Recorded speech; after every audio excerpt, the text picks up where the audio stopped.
pela senda alegre tu caminharás, indo em contato com teu Salvador.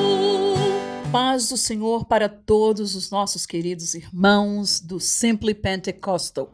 Estamos muito felizes de mais uma vez, mais um sábado, estarmos aqui reunidos para juntos lermos a palavra do Senhor no livro do profeta Jeremias. E desta feita, nós estaremos lendo o capítulo 8 neste dia.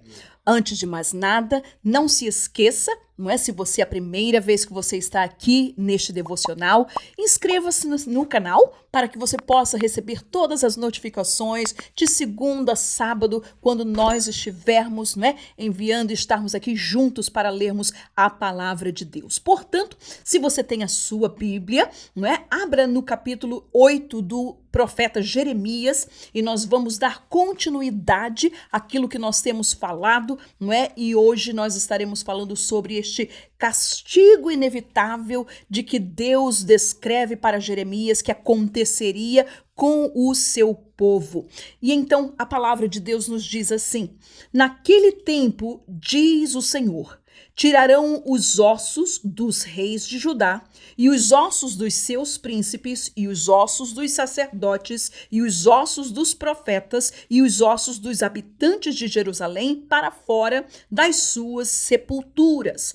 E expô-los-ão ao sol e à lua e a todo o exército do céu, a quem tinham amado e a quem tinham servido e após quem tinham ido e a quem tinham buscado e diante de quem se tinham prostrados.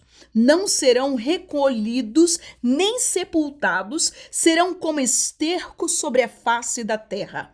E escolher-se-á antes a morte do que a vida de todo o resto dos que restarem desta raça maligna, que ficar nos lugares onde os lancei, diz o Senhor dos Exércitos. Nestes primeiros 3 versículos, nós estamos vendo novamente, nós vimos aqui em alguns capítulos de Jeremias, Deus sempre colocando esta mesma ordem de a liderança do povo de Deus, reis, sacerdotes, príncipes, profetas, o povo, não é? Então Deus, ele não está dando passe livre a ninguém. Ele está explicando o que é que irá acontecer com essas pessoas por haverem sido desviados da palavra de Deus. E o versículo 4 continua assim: diz-lhes mais, assim diz o Senhor, cairão os homens e não se tornarão a levantar, desviar-se-ão e não voltarão, porque, pois, se desvia este povo de Jerusalém com uma apostasia contínua, retém o engano e não quer voltar. Eu escutei e ouvi, não falam o que é reto. Ninguém há que se arrependa da sua maldade, dizendo: que fiz eu? Cada um se desvia na sua carreira como um cavalo que arremete com ímpeto na batalha.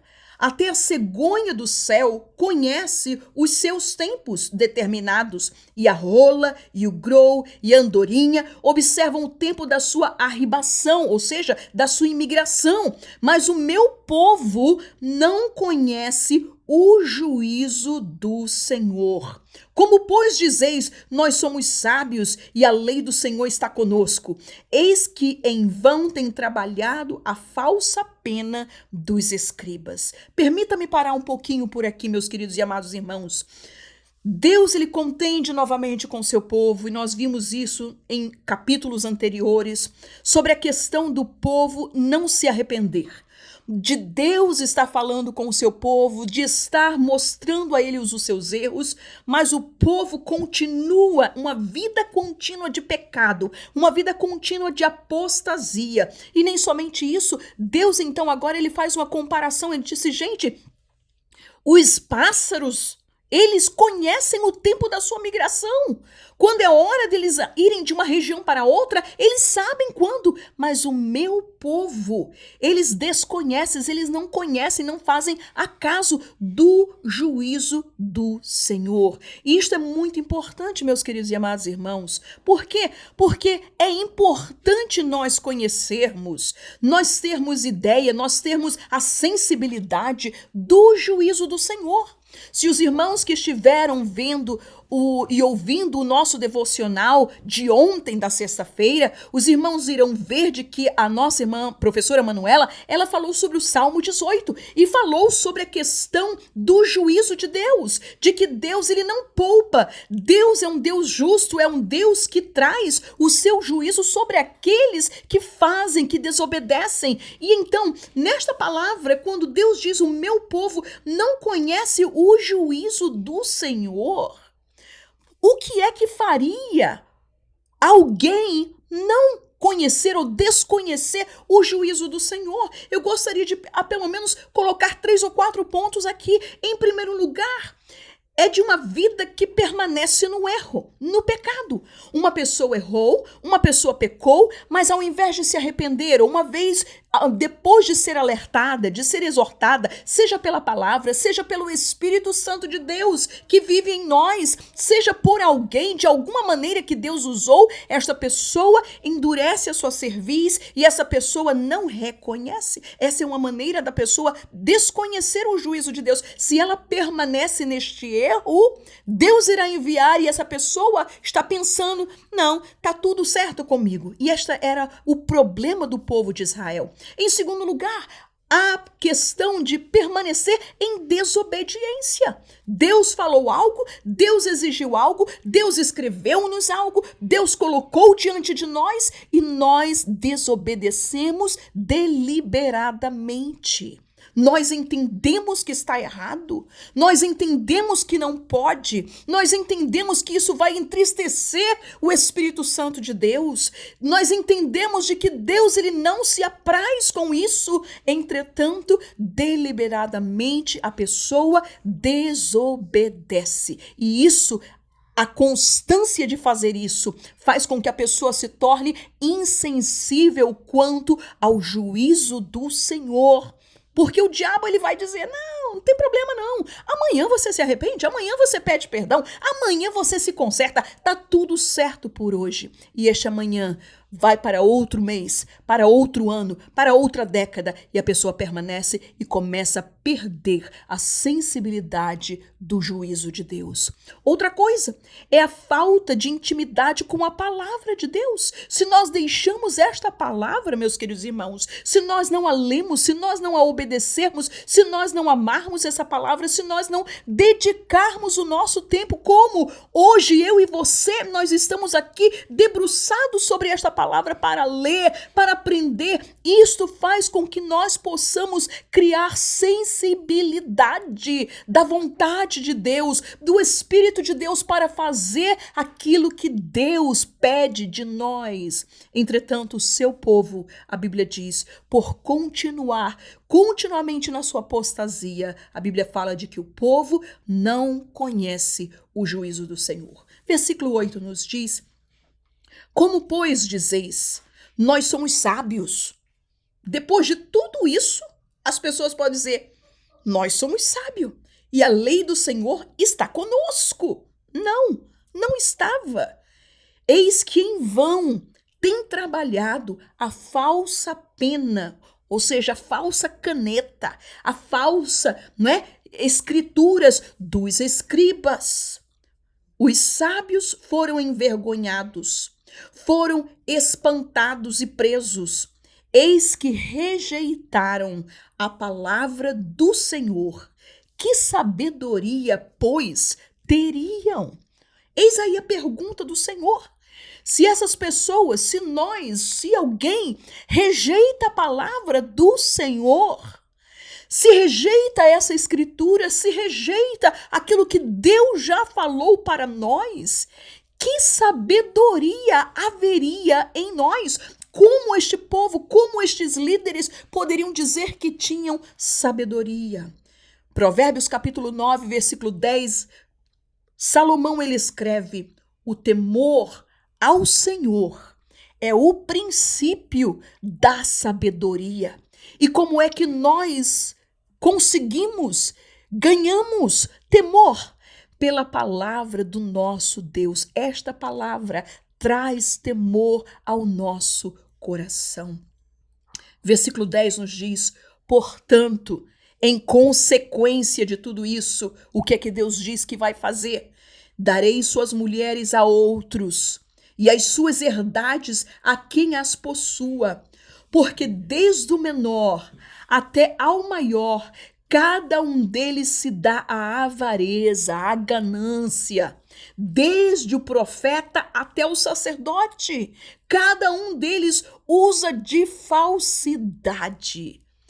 E curam a ferida da filha de meu povo levianamente, dizendo: paz, paz, quando não há paz. Vocês vão lembrar de que o versículo 11 e o versículo 12 repete-se. Nós lemos isso no capítulo 6, versículo 14 e o 15, fala exatamente estes dois versículos se repetem na íntegra. E ele diz: porventura, envergonham-se de cometer abominação?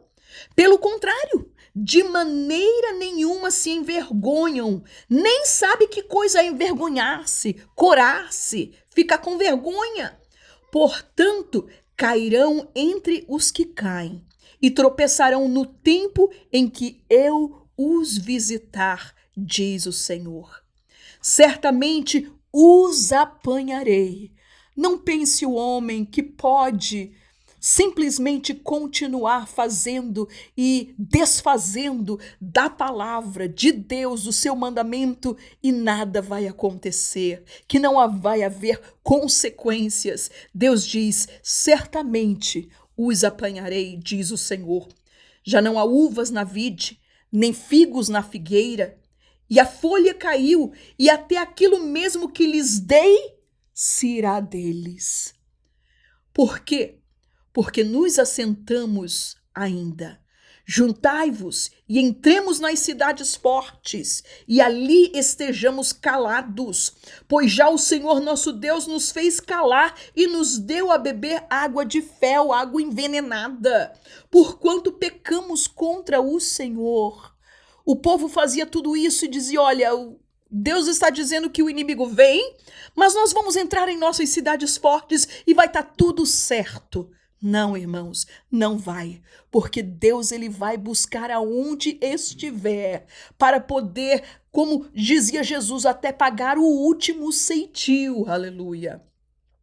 Espera-se a paz e não a bem, o tempo da cura e eis o terror. Já desde Dan se ouve o resfolegar dos seus cavalos, toda a terra treme à voz dos rinchos dos seus fortes, e vêm e devoram a terra, e a sua abundância, e a cidade e os que habitam nela. Porque eis que enviarei entre vós serpentes e basiliscos, contra os quais não há encantamento, e vos morderão, diz o Senhor. Faz lembrar você daquela passagem, não é?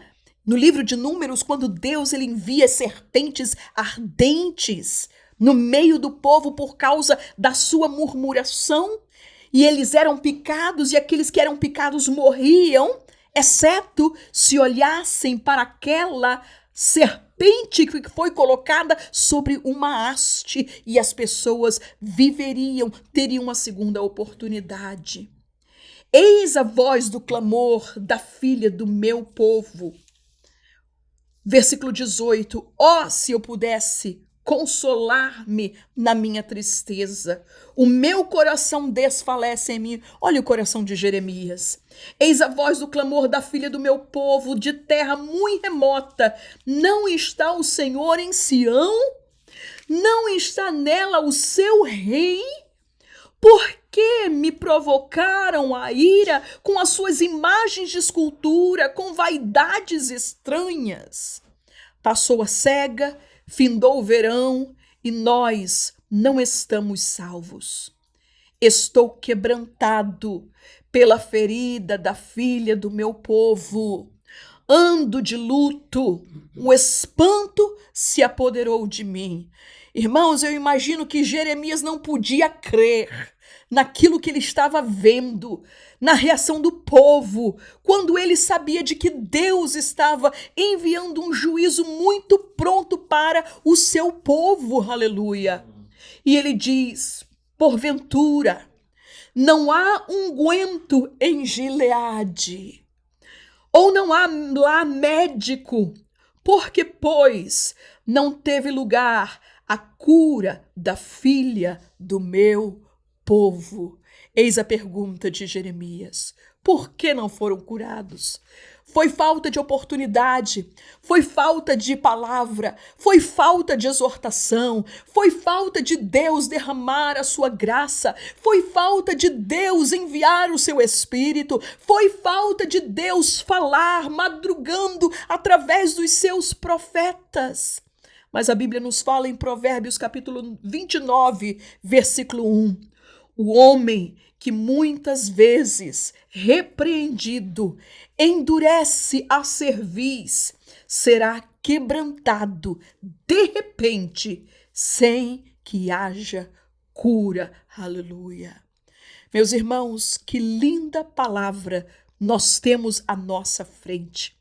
Que neste dia Deus ele possa usar desta palavra aos nossos corações.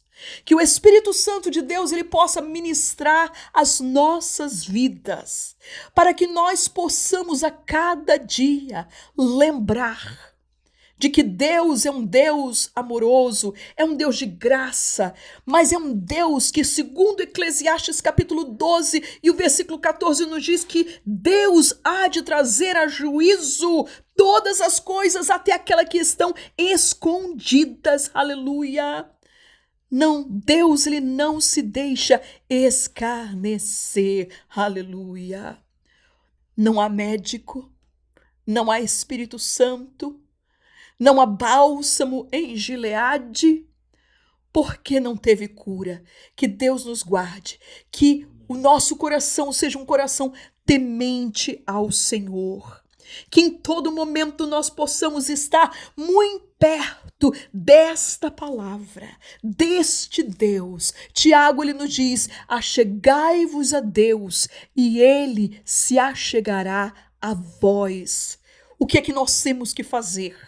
Nós temos que fazer exatamente aquilo que descreve aquele hino da nossa harpa cristã de número 77. Guarda o contato com o teu Salvador e a nuvem negra não se chegará a nós. Aleluia!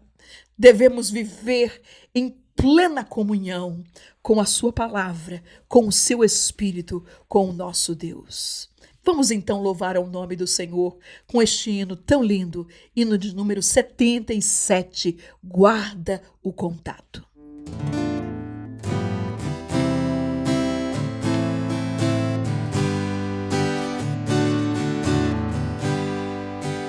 Queres neste mundo ser um vencedor?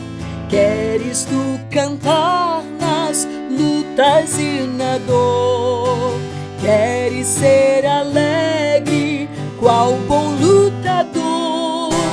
Guarda o contato com teu Salvador. Guarda o contato com teu Salvador. E a nuvem do mal não te cobrirá. Pela senda alegre tu caminharás, indo em contato com teu Salvador. Neste mundo vivem muitos a penar, cujos corações transbordam de pesar.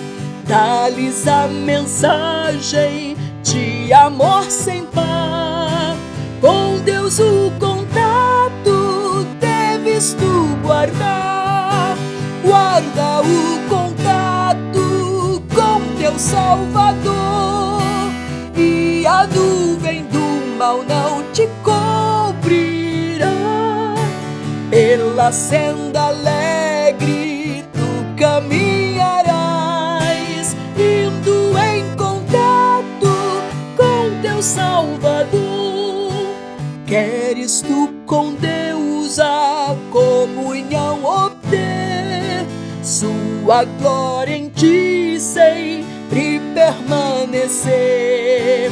Que o mundo possa Cristo em ti ver. Guarda o contato com o Supremo Ser. Guarda o contato com teu Salvador, e a nuvem do mal não te cobrirá. Pela senda alegre tu caminharás, indo em contato com teu Salvador. Deixa que o Espírito implante em teu ser o amor de Cristo, divinal prazer. Queres neste mundo todo mal vencer, guarda o contato e terás poder. Guarda o contato com teu Salvador, e a nuvem do mal não te cobrirá. Pela senda alegre tu caminharás, indo em contato com teu Salvador. Guarda o contato com teu Salvador, e a nuvem do mal não te cobrirá. Pela senda alegre tu caminharás, indo em contato com teu Salvador. Oh, aleluia, aleluia. Mantenhamos-nos em contato com o nosso Salvador.